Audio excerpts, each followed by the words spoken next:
ఒక 2-3 months back అనుకుంటాను, ఆర్ఎఫ్సిలో Pushpa shooting జరుగుతూ ఉంటే నాకు కూడా చిన్న పని ఉండి అటు పక్క వెళ్తే షూటింగ్ స్పాట్కి వెళ్ళా. బన్నీ సుక్కు ఇద్దరు ఉన్నారు అక్కడ.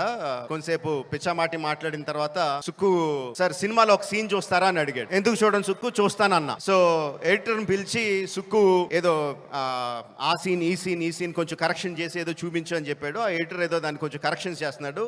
ఈ లోపల బన్నీ సుక్కు ఇద్దరు నాతో డిస్కషన్ అండి. సుక్కు అంటాడు, ఎవరన్నా సీన్ చూసి సినిమా చూస్తావా అంటే నేను చూడండి అంటాను, ఆ తర్వాత వాళ్ళతో ఏం చెప్పాలో నాకు తెలియదు అంటాడు.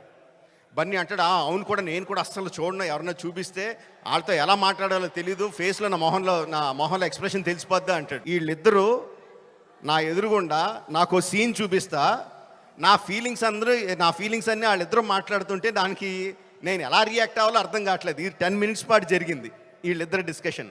ఆ 10 minutes తర్వాత సుక్కు నాకు సీన్ చూపించాడండి, ఇంట్రడక్షన్ సీన్ ఆఫ్ పుష్పరాజ్.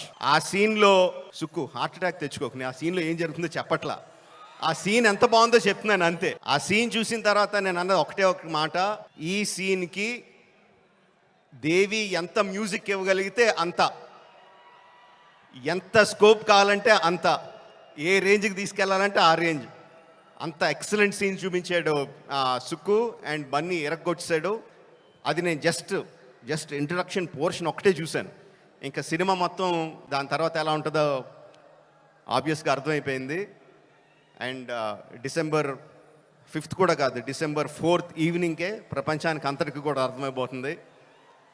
అంటే నాకు నిజంగా ఆల్ ద బెస్ట్ అని కూడా చెప్పాలనిపించట్లేదు, ఇంక ఈ సినిమాకి ఏమని చెప్పాలి. Okay, all the best to all of us. అదిగో వర్షం కూడా పడుతుంది, బ్లెస్సింగ్స్ ఫ్రమ్ ద హెవెన్.